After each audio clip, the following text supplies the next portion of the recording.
Lila and Marcus never believed the stories about the forest outside their town until the night they saw glowing red eyes watching them from the shadows. What started as a dare turned into a nightmare they couldn't escape, as creatures with twisted, human-like faces began following them, learning them, waiting. Tonight, you'll see what they saw, and feel the terror that still haunts anyone who steps too close. I had always been drawn to the abandoned, the forgotten, places that carried whispers of the past. That night I found myself standing at the edge of the old forest outside my hometown, a place the locals avoided and spoke of only in hurried, fearful tones. The air was heavy, damp with mist that clung to my skin like cold fingers. Each tree loomed above me, their gnarled branches twisting like the arms of some ancient creature, reaching out to snatch me into the shadows. My flashlight flickered in my hand, casting small pools of light that seemed almost laughably weak against the oppressive darkness. As I stepped onto the path that led deeper into the woods, every instinct screamed at me to turn back, but my curiosity, my obsession with the unknown, pushed me forward. The silence was overwhelming. Even the usual nocturnal sounds of crickets and distant owls were absent, replaced by a suffocating stillness that made every step feel loud and intrusive. I could hear my heartbeat pounding in my ears, and my breath came in quick, shallow gasps. Then came the first sound that froze me in place, a low, guttural growl that seemed to resonate from beneath the earth itself. My hands shook violently as I gripped the flashlight tighter, the beam darting across the trees, searching for its source. The forest seemed to respond, the mist thickening as though it were alive, curling around my legs and making it hard to move. I pushed forward, trying to convince myself it was an animal, something I could rationalize, but nothing in my mind could account for what I saw next. In a small clearing, just beyond a tangle of twisted roots, a figure emerged. It was hunched over, covered in dark, matted fur that glistened wetly in the dim light. Its eyes burned red like hot coals, staring directly at me with an intelligence that chilled me to the bone. The creature did not move, yet its presence seemed to fill the entire clearing. My stomach churned with a mix of fear and awe as I tried to comprehend what I was seeing. It was wrong, unnatural, yet terrifyingly real. I wanted to turn and run, but my legs felt heavy, weighed down by a fear I could not name. The creature tilted its head, observing me with those unholy eyes, as if it were studying my very soul. Every instinct told me to flee, yet I remained frozen, captivated by a horror I could not escape. Time seemed to stretch endlessly, the forest closing in around me until finally I forced my legs to move and stumbled backward, barely keeping myself upright. Even as I fled, I could feel it following me, not with sound or movement, but with a presence, a dark weight pressing into the back of my mind. When I finally reached the edge of the woods, gasping for breath and drenched in sweat, I glanced back once more. The clearing was empty, yet the sensation of those burning red eyes remained. That night, in the safety of my bedroom, I lay awake, feeling as if the creature's gaze was still upon me, a silent promise that it had not forgotten me, and that this encounter was far from over. I couldn't sleep that night. Every shadow in my room seemed to twitch. Every creak of the old house set my nerves on edge. My mind kept replaying the image of those glowing red eyes, the hunched, matted figure staring at me as if it had been waiting for something. I knew it was foolish, that the creature was likely just some wild animal, but my instincts screamed otherwise. By the time dawn crept through my window, I was already planning to return to the forest. I needed answers. I needed proof. As evening fell, I grabbed my backpack, flashlight, and a small camera, convincing myself that documenting the encounter would make it real, tangible, and less like a nightmare. The forest greeted me with the same oppressive silence, and the fog seemed thicker than the previous night, curling around me, hiding the paths and trees in a ghostly haze. My footsteps were cautious, each one measured and deliberate. Yet I felt an inexplicable pull forward, as if something was guiding me deeper into the darkness. It wasn't long before I noticed the first signs that I was not alone. Scratches, deep and jagged, were etched into the bark of the trees. They were fresh, the splintered wood still damp and darkened, as though some enormous claws had raked them mere hours ago. My stomach churned as I followed the trail, and every shadow seemed to flicker at the edge of my vision. Then I saw them, small figures moving among the trees. At first I thought they were children, their height and size deceiving me, but their movements were unnatural, jerky, twitching in ways that no human could manage. Their heads tilted and their eyes, horribly human but wrong, too wide and empty, glowed faintly in the dim light. I froze, unable to move, unable to breathe. One of them stopped in the clearing, staring directly at me, tilting its head as if trying to understand me. My instincts screamed to run, but my feet were rooted to the damp forest floor. I could hear them shifting in the mist around me, surrounding me in silence that felt alive, listening, waiting. Every nerve in my body screamed that I had crossed into a place where I wasn't to welcome, where I was nothing more than prey to whatever creatures lurked here. A whisper of wind rustled the leaves, and it sounded like 1,000 voices speaking at once, hissing and moaning, a language I couldn't understand but felt in my bones. My hands shook, my flashlight bobbing as I tried to get a clear look at the figures. But the fog thickened suddenly, obscuring everything. When I blinked, the figures were gone. The clearing was empty, yet I knew they were still there, watching, waiting. My chest tightened, a cold sweat coating my back as a sense of being hunted settled over me like a wet blanket. I stumbled backward, tripping over roots and fallen branches, but the forest seemed endless, twisting paths I didn't recognize. I realized with a creeping horror that these creatures weren't just wild animals. They were intelligent, organized, patient, and whatever their purpose, they weren't finished with me. As I finally emerged from the trees, shaking and exhausted, I knew one thing with certainty. The forest had changed, and so had I. It was no longer just a place to explore. It was a living nightmare that would not let me leave. By the third night, I was barely holding myself together. Sleep had abandoned me, replaced by an unshakable dread that gnawed at my mind. Every shadow, every whisper of the wind reminded me of the forest and the creatures that lurked within it. I told myself I had to go back, not out of bravery, but because I needed to understand, to face whatever was hunting me before it found me somewhere else. I armed myself with a stronger flashlight, a heavier camera, and a small pocket knife. Nothing could have prepared me for what I was about to face. The forest greeted me like a living thing, shifting and breathing as I stepped into its depths. Paths I had walked before were gone, replaced by twisting roots and thick fog that pressed against me like invisible hands. My flashlight flickered, and I felt the familiar weight of unseen eyes tracking me. I tried to tell myself it was paranoia, that I had imagined the red-eyed figure, the jerking childlike forms. But then I heard them. The rustle of movement all around me, careful and deliberate, yet too coordinated to be animals. My heart hammered against my ribs, each beat echoing in my ears as I stumbled over a thick root. I found a small hollow in the earth, a pit dug into the ground as if it had been waiting for me. Inside, dozens of creatures crouched, their forms twisted and unnatural.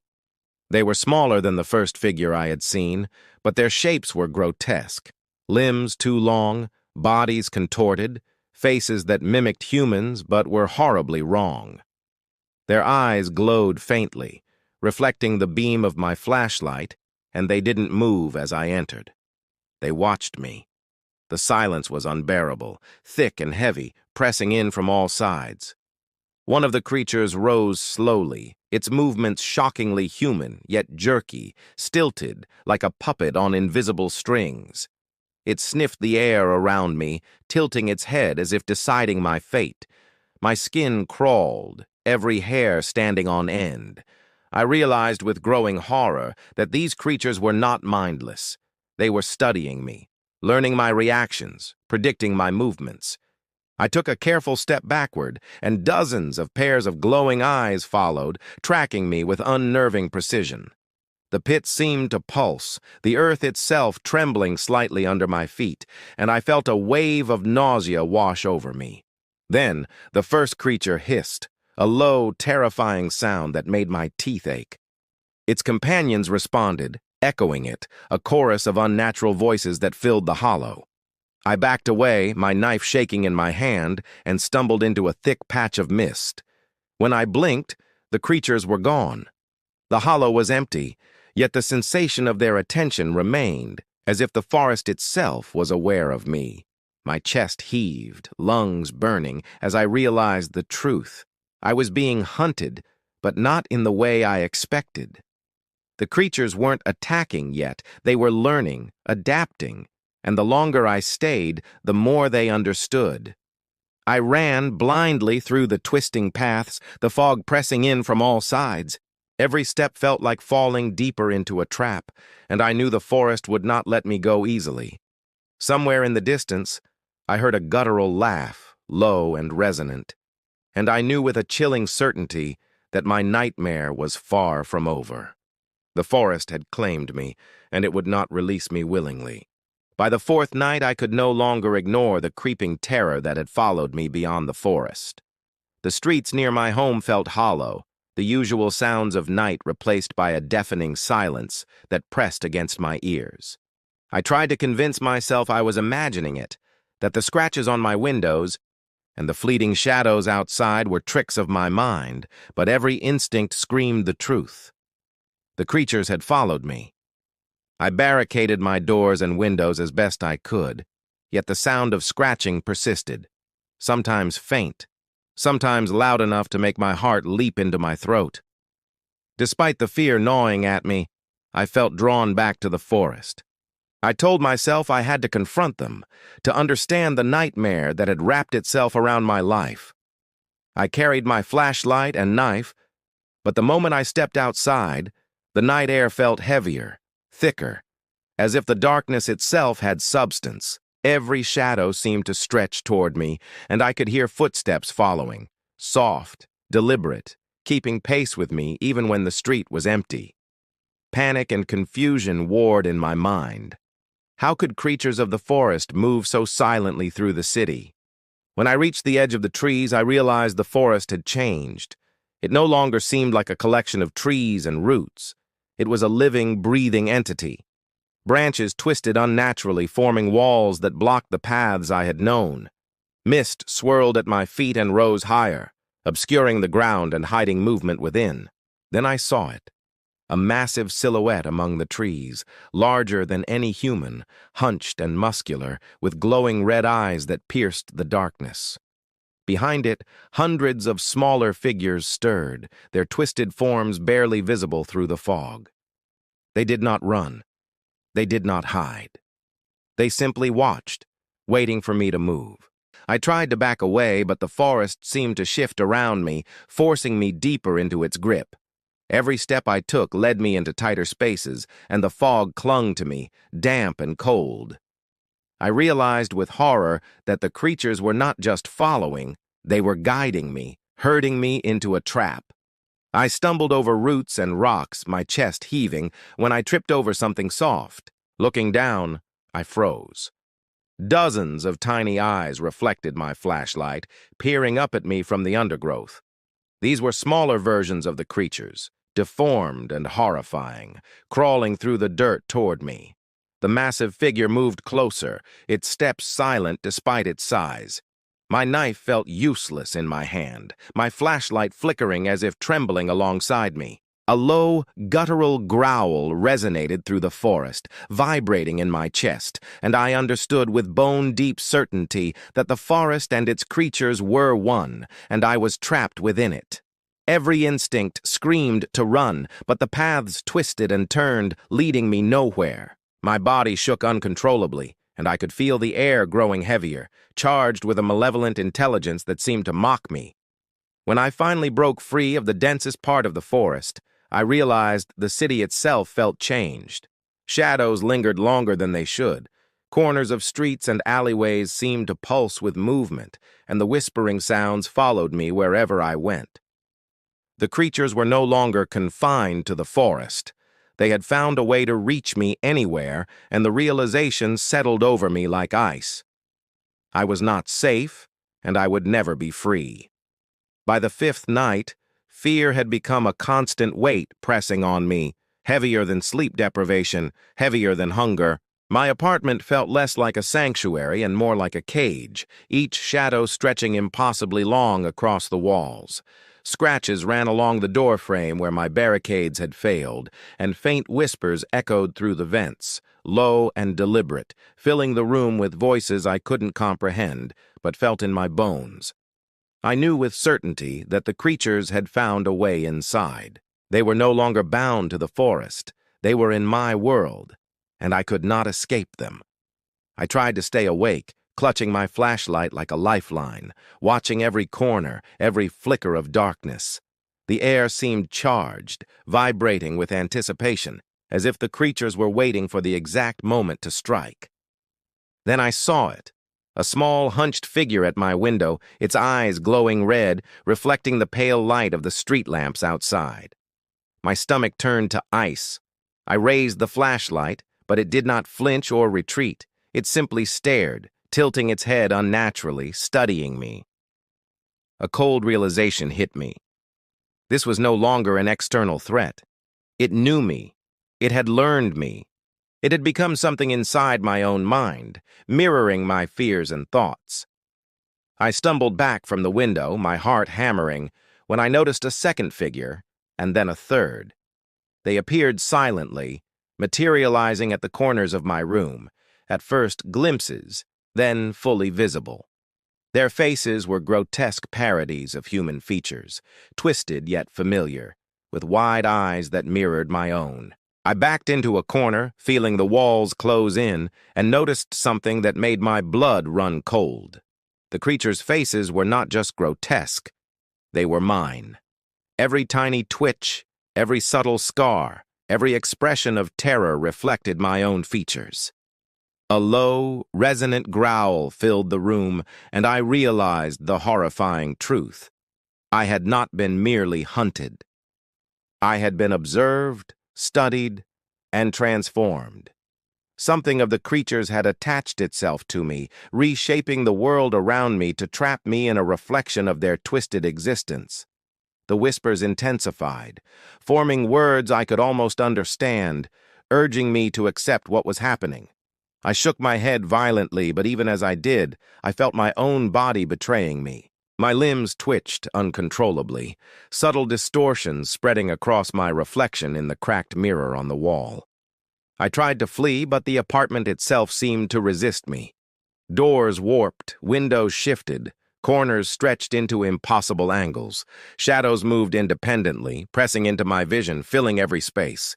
I realized that there was no escape, that the forest, the creatures, and now this apartment were all extensions of something far older and more intelligent than I could comprehend. And as I stared into the mirror, I saw dozens of faces behind mine, all staring, all grinning with too many teeth. Then the last flicker of my flashlight died, plunging me into total darkness. The whispers became a single, guttural laugh that seemed to come from inside my skull, vibrating through my very bones. I felt my own body shift subtly, my fingers elongating, my skin crawling, and I understood with absolute certainty that I was no longer entirely myself. Somewhere in the distance, or perhaps right behind me, those red eyes glowed again. I would never be alone. And as the darkness pressed against me, I knew the creatures had already won, and I had no idea which part of me remained human at all.